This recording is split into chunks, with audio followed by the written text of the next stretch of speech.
Okay, we need to talk about what we're sipping on today. We don't need an intermission. We're gonna be fine. We'll be fine today.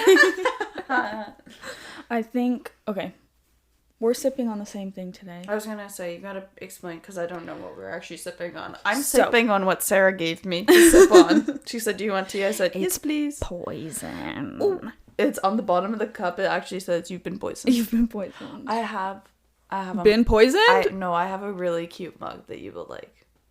I have a mug collection. I just love them. Me too. You can use them for everything. Truly. And you can display them. Yeah. We're both sipping on tea today. Yeah. Shocker. Welcome to Tea Tales and Talks. We're drinking tea. This is like the second episode we've actually had tea. It is a shocker. Shocker. Mackenzie is drinking tea again. No coffee today because we're out of coffee pods.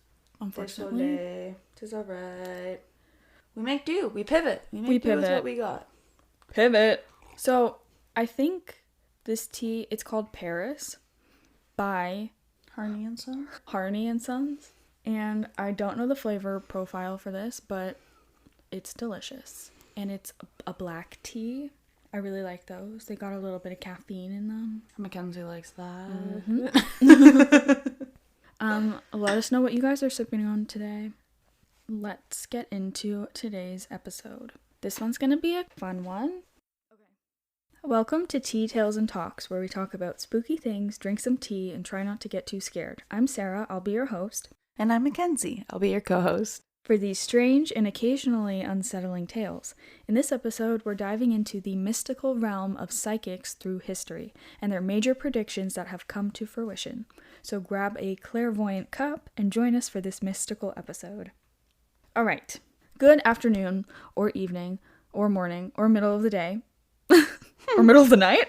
Middle of the day, middle of the night. Today, we're talking about some more mystical things as per usual.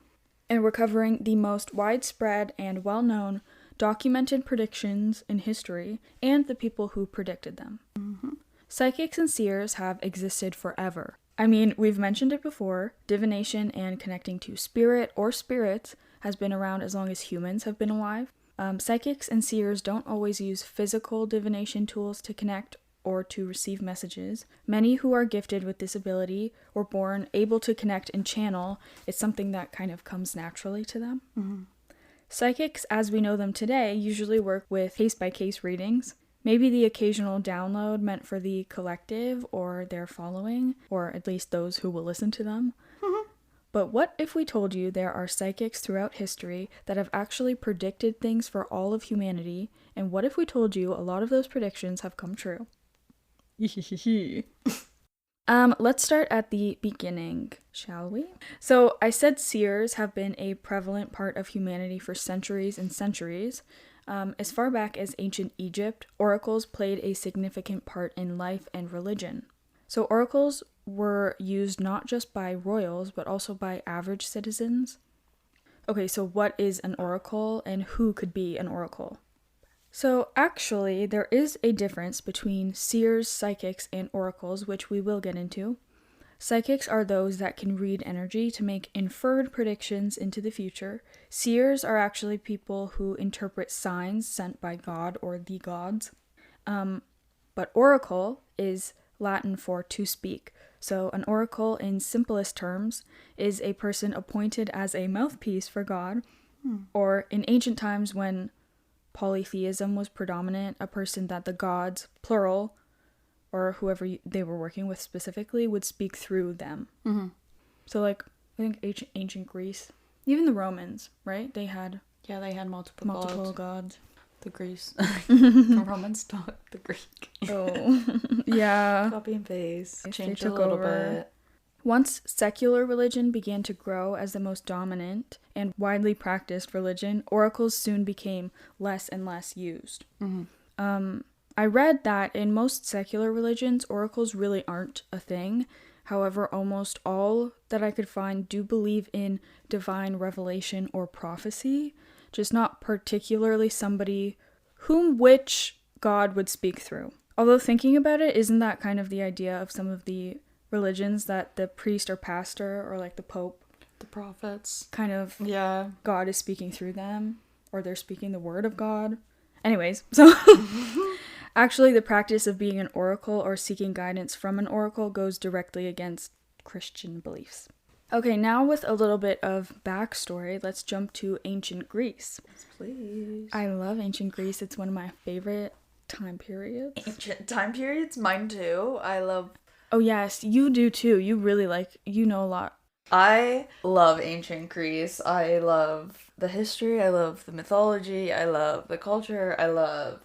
Maybe for me, because it's kind of close to, like, culturally, it's like ancient Greece as a whole was kind of the whole Mediterranean Adriatic region. Mm-hmm. So, like, my roots are there. Maybe a little bit more in Roman, but that is neither here nor there. It's fine, they just took Greece. It's fine. We won't talk about it. The most famous oracle from this period was Pythia, the Oracle of Delphi.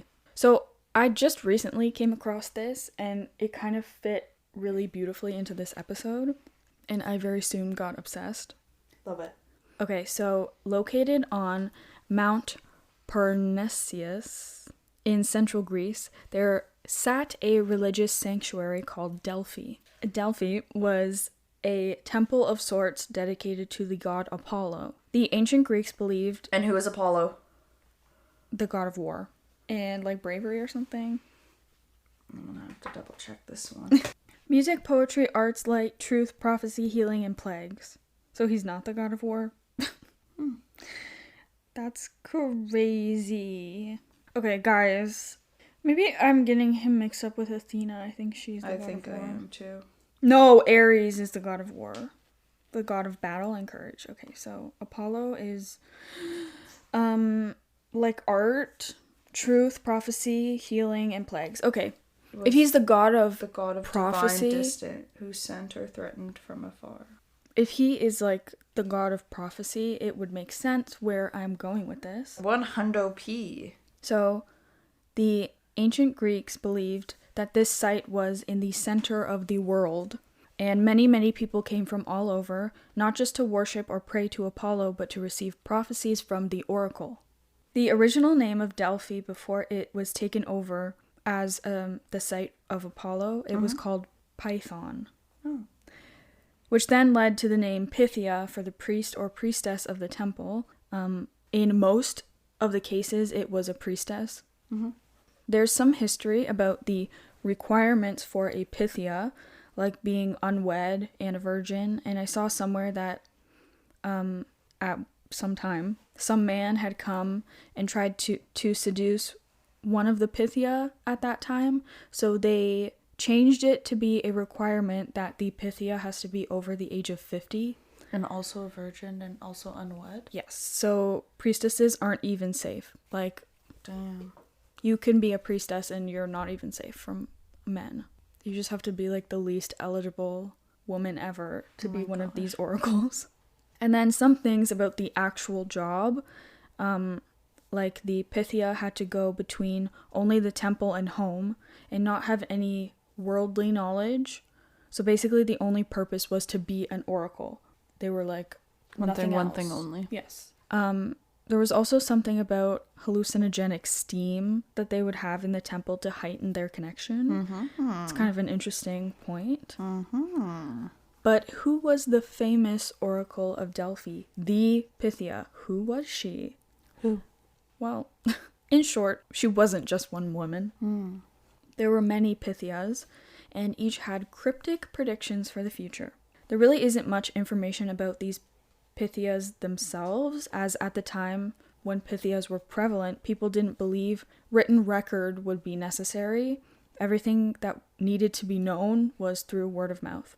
But I did find an article showcasing a day in the life of a Pythia, which sort of explains all of their roles and what they would be doing throughout the day.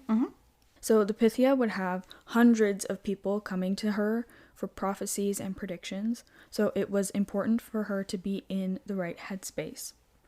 Bathing in the Castalia spring was an important part of the cleansing rituals for the Pythia. It's said that she would also burn barley and bay leaves to clear her mind, as well as fast for the morning to have higher alertness.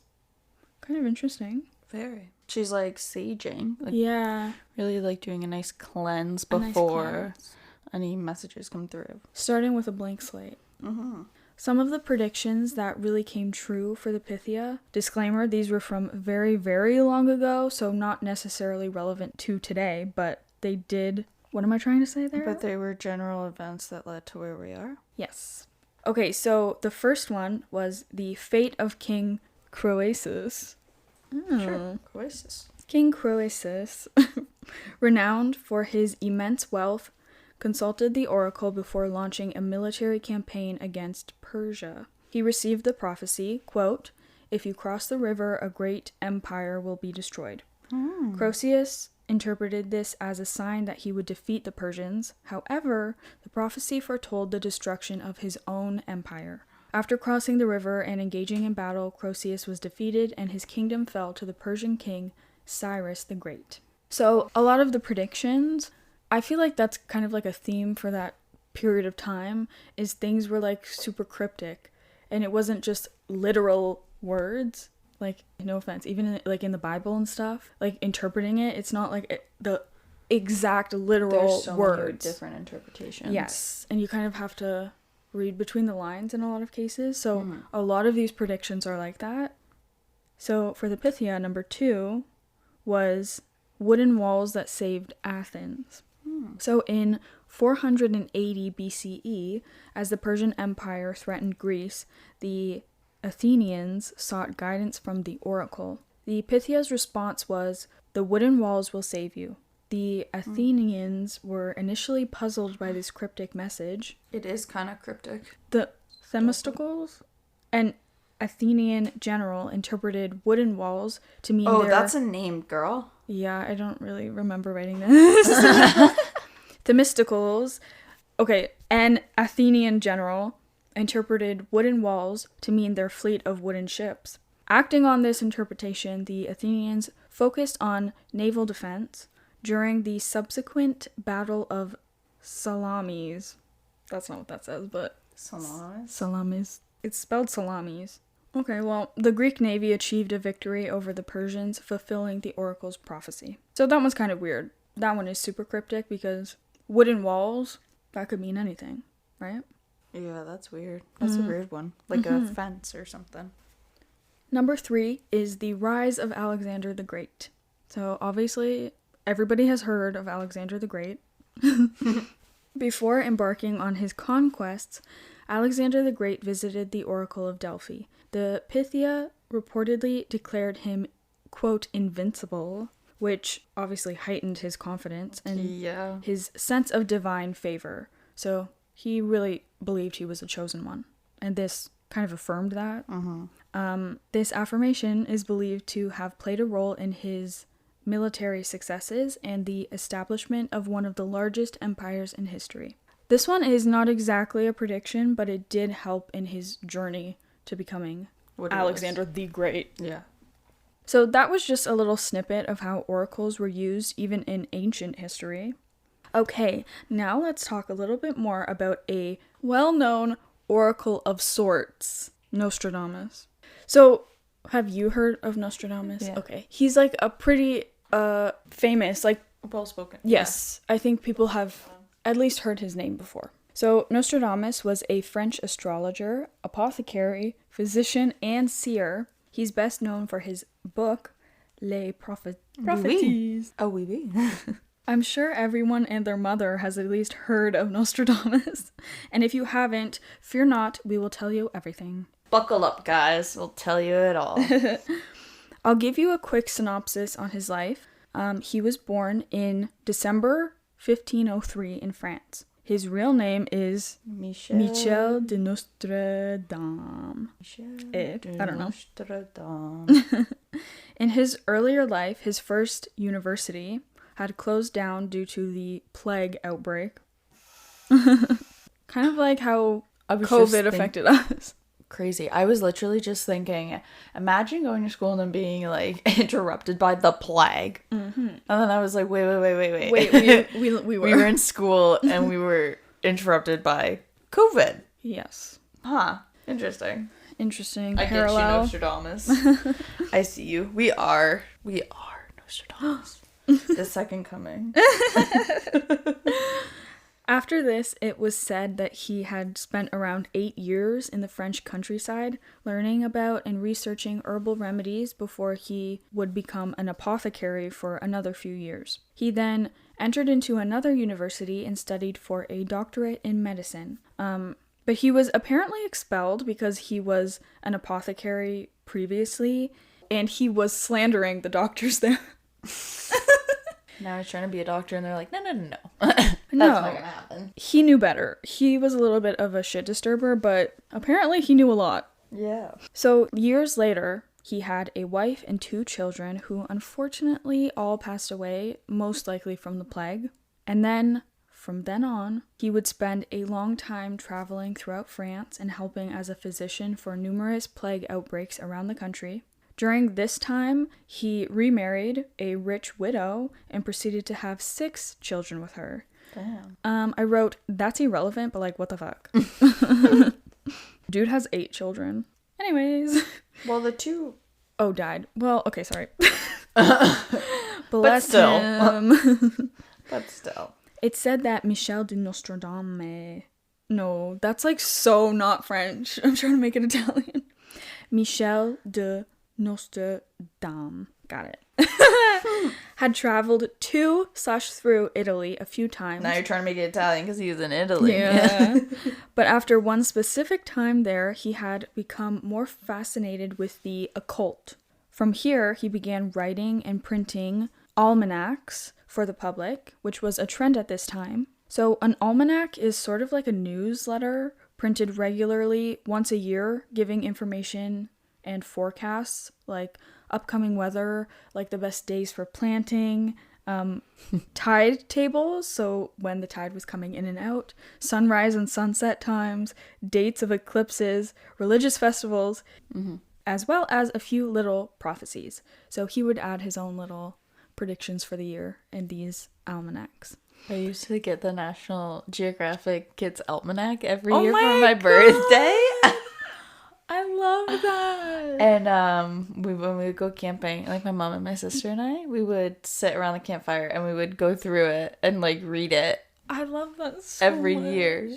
That is so cute. And so when you said almanac, that was what my brain jumped to. Oh. Yeah, I still might have one. They were really cool. Like they went through like everything. That's cool. Mm-hmm. We should put some out. Girl, it was a lot of words. It's just gonna be like it's not based on anything scientific. It's just like, just us speculating. I think that the moon is gonna look like this. This is what we think. And here's some predictions. The Okay. ocean tides and the weather reports. Us as Just freaking not based on anything. a weather woman. Because he was now publicly posting his word, he changed his name to Nostradamus to be more Latin. Once these almanacs of his started to become more and more popular because of the accuracy of his predictions, people began seeking him out for horoscopes and psychic advice. He was also an astrologer, so he would use their birth certificates, so like their date of birth, to make predictions for them. Oh. Which is kind of cool for the time. Very, very cool. And it's a little bit freaky that this was like hundreds and hundreds of years ago, and he was doing the same thing that like astrologers now are doing, like reading birth charts and stuff like that. Kind of cool.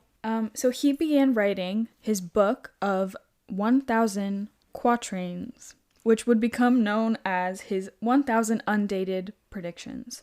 This was his book, Les Prophéties.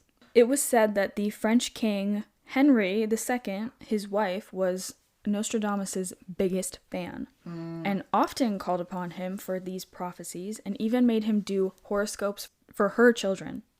Cool. After a while, she had made him the counselor and physician for her son, the youngest King Charles ninth?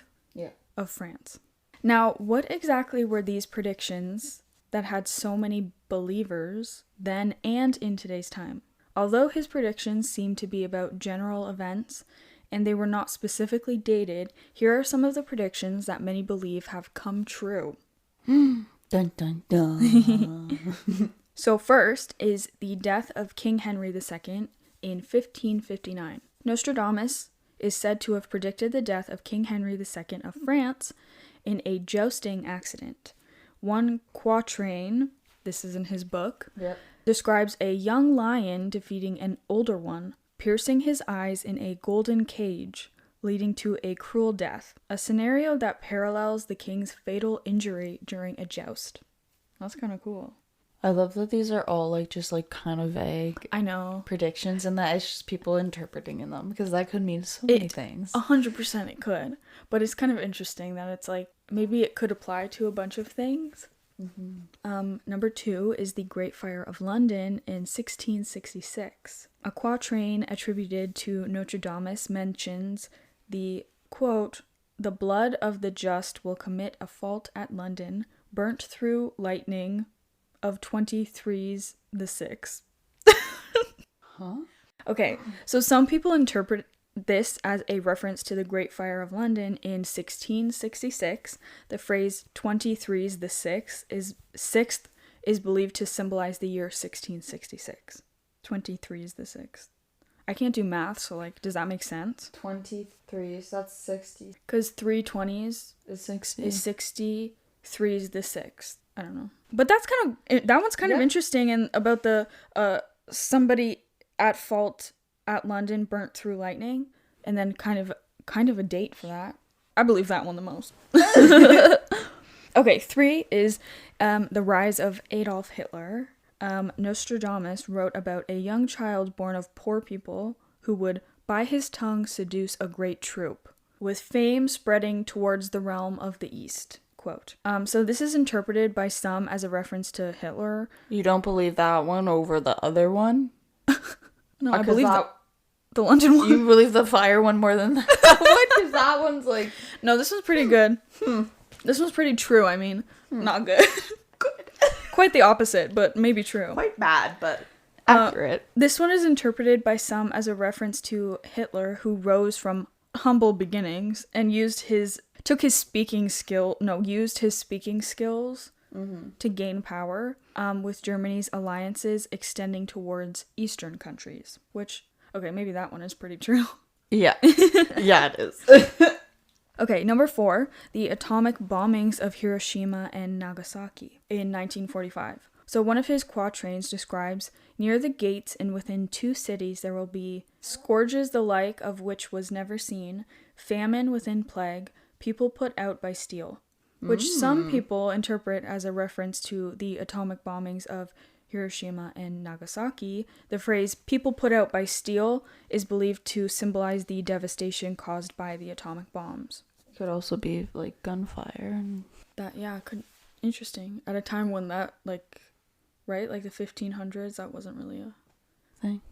We won't speak on guns. We won't speak on it history too much. either.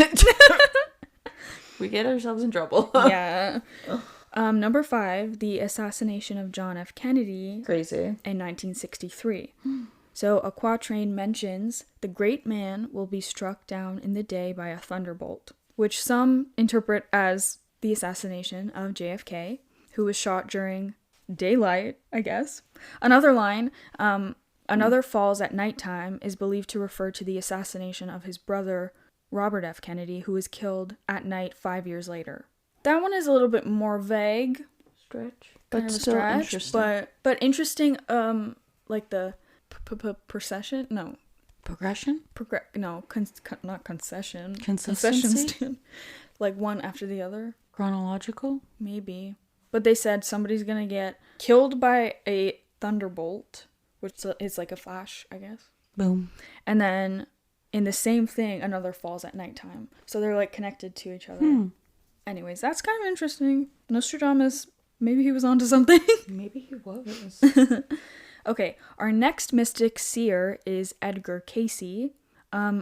This one is my favorite one, and I found a Reddit post someone did of like summarized a bunch of points of his, like in different categories. So some of the stuff is like based on dreams, some of it is like based on Jesus, some of it is like based on afterlife and whatever. I'll send it to you because it's really cool. Okay. I think you'll like it. Edgar Cayce was an American clairvoyant. People called him the Sleeping Prophet. The reason he was given this title is because he was known for diagnosing diseases and recommending treatments all while he was sleeping. Cool. For more than 40 years, he gave people readings to help them with illnesses and ailments. As a child, he was sort of strange, but in our absolute favorite way. He had imaginary friends and claimed to see spirits, and he had an extraordinary ability to memorize books. So he would read them and then go to sleep, and when he woke up, he would have memorized the whole book. You know, that would make studying so easy. I know. Can you imagine? He has many, many books on subjects including soulmates, auras, the Akashic records, spiritual growth, holistic health. His goal, or his purpose in life, basically was to help people. By the early 1900s, he was giving daily readings to medical patients. He was known for his trance-like states where he aligned his mind with the universal consciousness. He channeled insights, offering practical help and advice to answer questions asked by people from across the country. Some of the readings he would give on specific topics like dreams, ancient mysteries, astrology, life's purpose, reincarnations, health, and wellness. A little nice fact about him was that he was an avid churchgoer and a Sunday school teacher. So he taught that becoming more spiritual can help you develop your abilities. I thought that was kind of a cool connection. And that, like, both of them are not mutually exclusive to each other. Like, they can go connect, together. Yes. Okay, so a few of his prophecies for the 21st century are kind of proven to be true. One is climate change. He talked a lot about an increase of natural disasters. He also talked about LA and San Diego being destroyed, as well as sea levels would be rising. Wow. We kind of are seeing that. We're seeing that. Advancements in technology. So he saw a worldwide communication system, and this was in the early 1900s. Yeah, the early 1900s.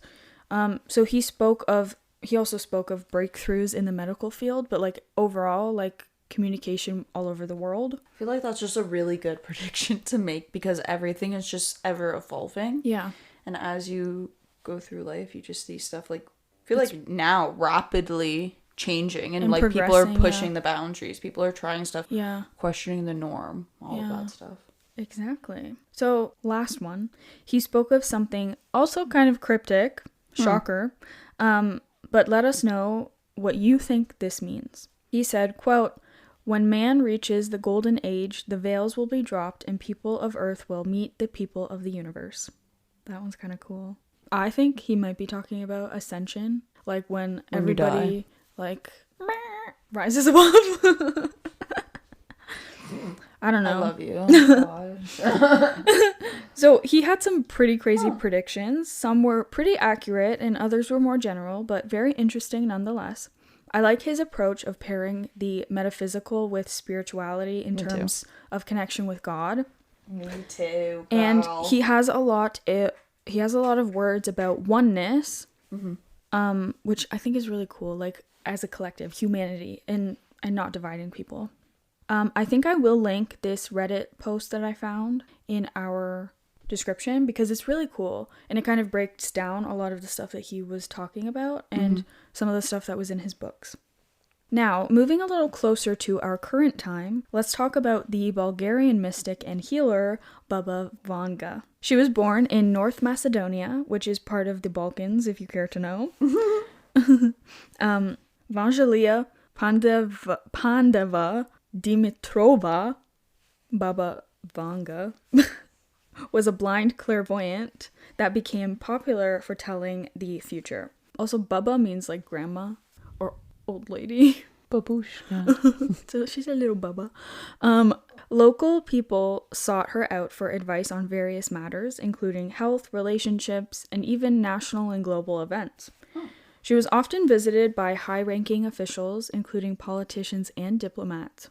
So kind of like the Oracle of Delphi, people were waiting to hear from her. And like high the higher ups. Yes, like the higher ups, 1% are seeing us. So you know she's real. Exactly. I don't know. That was scary.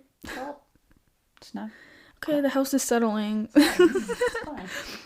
They also wanted to hear their own predictions from her, so like for their lives. Baba Vanga's method of divination were reportedly a mix of spiritual insight and an acute sense of perception. Some accounts suggest that she communicated with spirits, while others claim she could read energies and pick up on subtle signs and patterns in the world around her. She passed away in 1996, but her impact is still remembered to this day, as well as many of her predictions. That was the year my parents got married and Spencer was born. Oh, good year, good year. Besides Bubba dying. Oh yeah, sorry, Bubba. Sorry, Bubba. She did thousands of predictions, some of which have come true. Some not so much. Some maybe not yet, but here are some of the most famous predictions that came true. Number 1 is the Chernobyl disaster in 1986. So Baba Vanga reportedly predicted the Chernobyl nuclear disaster, which occurred... Okay, I already said that. She is said to have described an event where the sky will burn, followed by a great catastrophe. Many interpret this as a reference to the nuclear meltdown at the Chernobyl power plant, which caused widespread radiation and environmental damage. So the sky will burn was something people connected to that event. Number 2 is the 9/11 attacks in 2001. That's my birthday. No, that's not my birthday. Birth year. That's insane. But I did, in elementary school, I know 2 people that were born September 10th. Crazy. 2001. Crazy. So, Baba Vanga is said to have predicted the September 11th attacks on the World Trade Center in New York. She allegedly described a great American brother being struck by 2 steel birds, which is interpreted as a reference to the hijacked planes that crashed into the towers. According to various sources, this prediction was made many years before the event took place. I just got goosebumps. That one's pretty interesting. It's like the steel birds that's like, what? Two brothers or whatever. What does it say? Great American brother. Yeah. So 2. It's 2 of something, and then there's 2 steel birds. Because they're, oh my god, another plane. Right? Just like, oh my tower, god. yeah. Isn't that insane? Number 3 is the election of Barack Obama in 2008. Good year. I liked 2008 was a vibe. Well, minus the stock market crash. You know, you're right about that. I was 8 years old. I was living my best life. I was 7. I got it right that time. I could do the math. One of her more famous political predictions was the election of Barack Obama. Baba Vanga allegedly foresaw the rise of an African-American president of the United States, describing him as a black president who would bring change and unrest. Obama was elected as the first African-American president in 2008. So that one's kind of cool.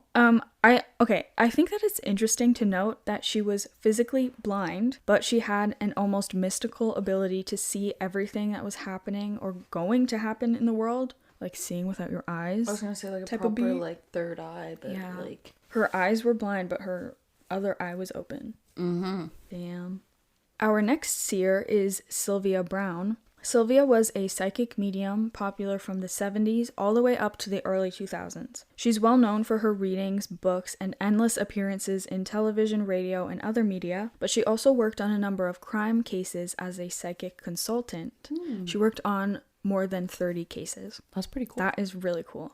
I like stuff like that. Like a... Consultant? Yeah, a consultant. An interesting point about her ability is that she claimed she often communicated with one of her guides, named Francine, and this was the main way that she received information.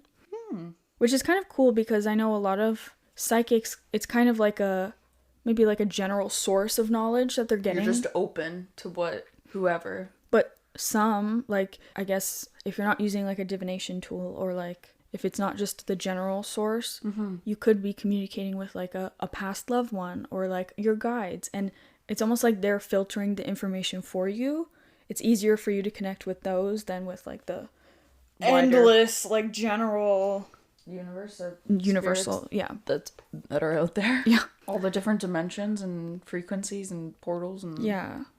worlds. Yeah, that's crazy. So Sylvia had also visited and done a general reading on the Winchester Mystery House. We mentioned this on our very own Winchester Mystery House episode. If you're interested to learn more about that, go and check it out. That was one of my favorites. Mine as well. It was really good. We'll keep the segment on her fairly quick, as we're aware of the amount of criticisms that she's received for the majority of her career, but I had to talk about her. Some of the things that she predicted that did in fact come true. In 2008, she predicted that around the year 2020, there would be a widespread severe pneumonia-like illness that would be global. As we know now, 2020 was when COVID happened. This is what she is like famous for, because she wrote this like 2008. Yeah. Crazy. She also predicted natural disasters and increased extreme weather will happen in the 2020s, which will be a result of a planetary polar tilt. So this isn't 100%, but I will say that we've been noticing a rise in more extreme weather lately. And if you, okay, I don't know a bunch about science, but we know that like the Earth is like off its axis by like 3 degrees or something like that. 23 degrees? I don't know. Our polar tilt is crazy. So it's not straight up and down. It's a little bit like this. So because it's like that, that's like why we have like the different weathers and it's all fucked and up. Everything's kind of fucked up. But like I think that the polar tilt is changing. So maybe it's getting, I don't know if it's getting more extreme, or like it's starting to go back into alignment, but like it's causing a lot of changes in weather. Anyways, that's all I'll say about that, because we're not science. We're not Bill Nye the Science Guy. Bill. Love him. Now, despite the skeptical comments and criticism, she did say, quote, "Only God can be right all the time." And I think that may be her truest statement of all. Okay, now the absolute best for last. I'm so excited. We have to talk about one of my all-time favorite shows, The Simpsons. Okay. Now, I would say most people know what The Simpsons show is, and if you don't, I fear you may have been living under a rock until this moment. But one thing that The Simpsons are known for, other than being extremely hilarious and pushing comedic boundaries, is the odd prophetic episodes that seem to come true in real life. Now, this is serious. There are numerous episodes of The Simpsons that depict a scene that ends up happening in real life, down to the very last detail. What's crazy about this is that The Simpsons cartoon has been around since 1989. Happy birthday, Taylor Swift. That's her birthday. Woo-hoo-hoo-hoo. All the birth years are coming into play in this episode. Also, as we're filming this, yesterday, she just purchased all of her masters. Woo! So, sorry for your eardrums, but sorry, I'm not sorry. I'm not sorry. She deserves this. I'm beaming. I almost cried at work when I found out. Oh my gosh, it's about damn time. It's about damn time. She's never owned a single piece of her work, and now she owns all of it. So, big ups to her. Big ups, queen. I saw Selena Gomez post on her story. She's like, "Yes, Tay, you did it." And I was like, "Stop, I'm actually gonna cry." I was like, okay. It's so good. The world's at peace. Who predicted that? Nobody. Let us know if you predicted that. Are you the oracle that saw that? I think we should do one episode on Taylor Swift. I think nobody would listen to it, but it would be so fun to talk about. It would be just one of our like bi episodes. And like all of the like synchronicities and weird stuff that happens around her. How she's Tay Voodoo, how she's like Tay Universe, whatever. Like she's a witch. We love her. She's like connected to something. Also, whenever anything has to do with her, things are just like super weird and aligned. Like when we were going to see her, we kept seeing 222 every fucking where. Our Airbnb was like perfect. Like everything kind of just... Everything was perfect. It was just perfect. It lined Getting up. in was perfect. Oh, we got in 5 seconds. We got 2 of the glowing wristband things because the guy at the thing thought we were cute. The cutie patootie gave us extras. It also was the last night in Toronto. It was! They were obviously just like being overly generous. They were in a good mood. Yeah, and everybody... It was just so fun. 3 fun. out of the 4 tickets. Oh, yeah. Okay, so we love Tay Voodoo and everything about her. Anyway, speaking of weird synchronicities and spooky woo-woo stuff. So, The Simpsons started in 1989, as all good things do. And as the years kept passing and they kept putting out more episodes, we continue to see these predictions coming to fruition. So it's not just recent episodes that are coming true, it's like from every season of the show. Some people claim that the show's creator and executive producer, Matt Groening, is a time traveler from the future. Obviously, this is due to the crazy prophetic episodes in The Simpsons. And also, there's some weird prediction stuff in Futurama. Yeah. Which I also like. I like that show. Now, I'll go through a list of some of the most common ones. However, I will say there are over 34-ish predictions that have come true so far. So I'll just get into a few of them. That's great. 34? Oh, yeah. So a few times they've predicted the Super Bowl winner before it happened in like very past episodes. Wow. So they predicted the Washington Redskins in 1992, the Dallas Cowboys in 93 and 94, and the San Francisco 49ers over the San Diego Chargers in 95. They also accurately predicted Lady Gaga flying around in her halftime performance. That's one of my favorite ones. Crazy.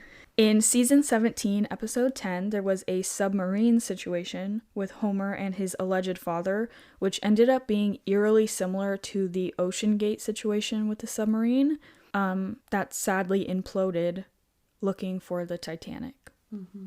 In season 6, which was all the way in 1995. All the way. All the way. When was Spencer born? 96. Okay. All the way. There's an episode jumping to the future when Lisa's future boyfriend calls someone via his watch, which is obviously years before like smartwatches and the Apple Watch. Well, that's kind of cool. In 2014, they predicted Germany winning the World Cup, as well as FIFA getting in trouble for corruption and bribery. Okay, I will say that one was like low-key inevitable, but True. So true. Interesting nonetheless. In season 5, which was the end of 1993, they predicted the Siegfried and Roy tiger attack, which proceeded to happen in 2003. So what is that, 10 years? That's crazy. Season 20, they did an episode where Homer goes to vote for Obama, but the computer voting machine automatically counts the vote for John McCain. And this actually happened in 2012 in Pennsylvania when a voting machine was changing votes. So the voting machine was counting them wrong. Oh my gosh. Isn't that crazy? Season 10, one episode shows Homer becoming quite scientific and coming up with an equation that he writes on a board. In 2012, over a decade later, scientists discovered the God particle and found that the mass formula for it was oddly similar to the equation that Homer wrote in the episode. So, damn. Weird. They've predicted the Ebola outbreak, various technology advancements. That one weird episode of Trump going down the escalator, that one's crazy. Like, down to the people holding signs in the background. Maybe he just recreated it to be an ass. Maybe.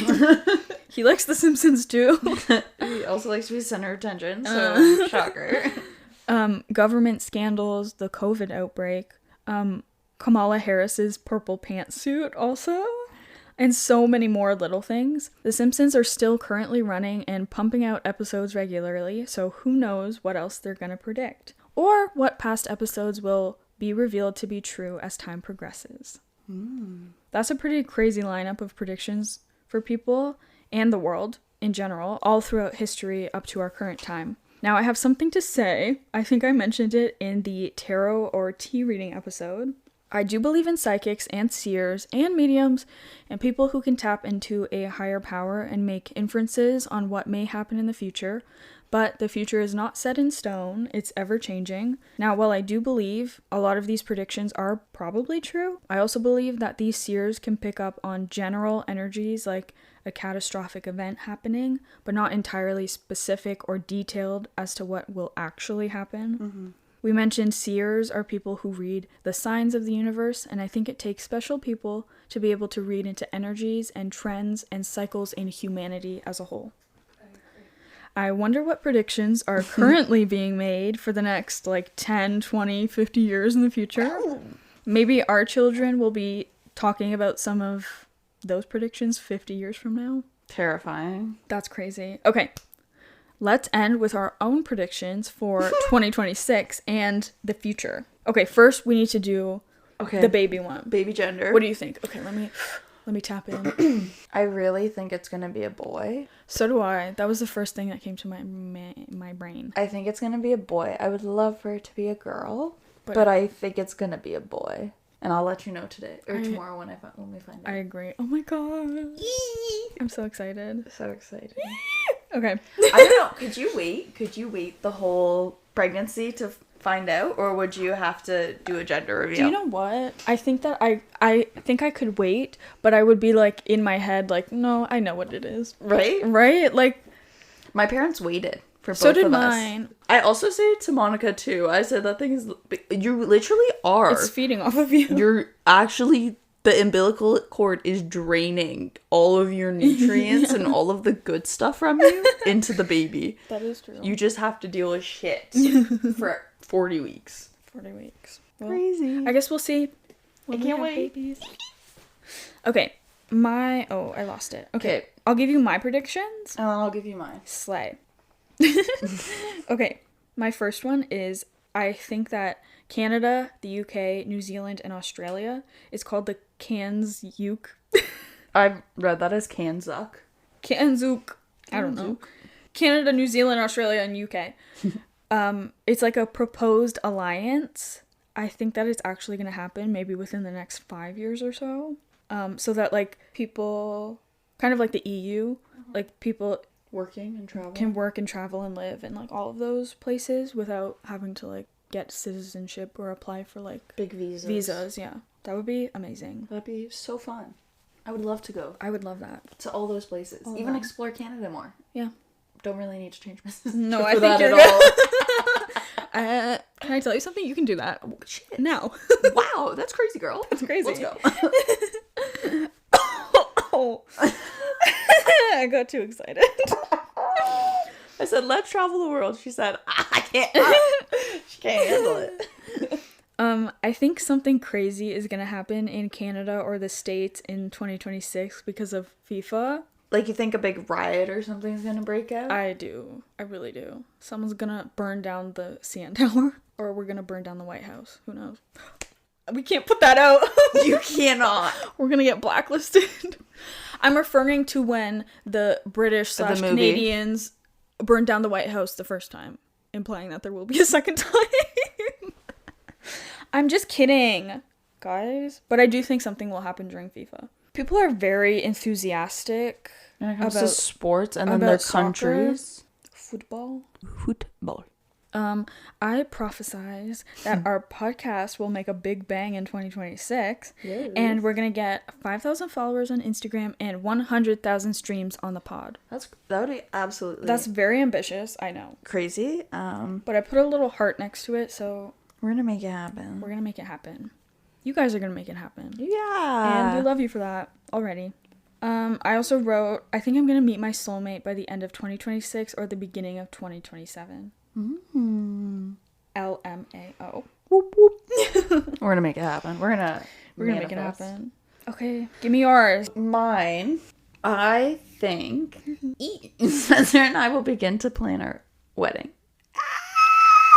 Yes. I'm also predicting that Spencer and I will be getting married. Oh, yeah. What do you mean?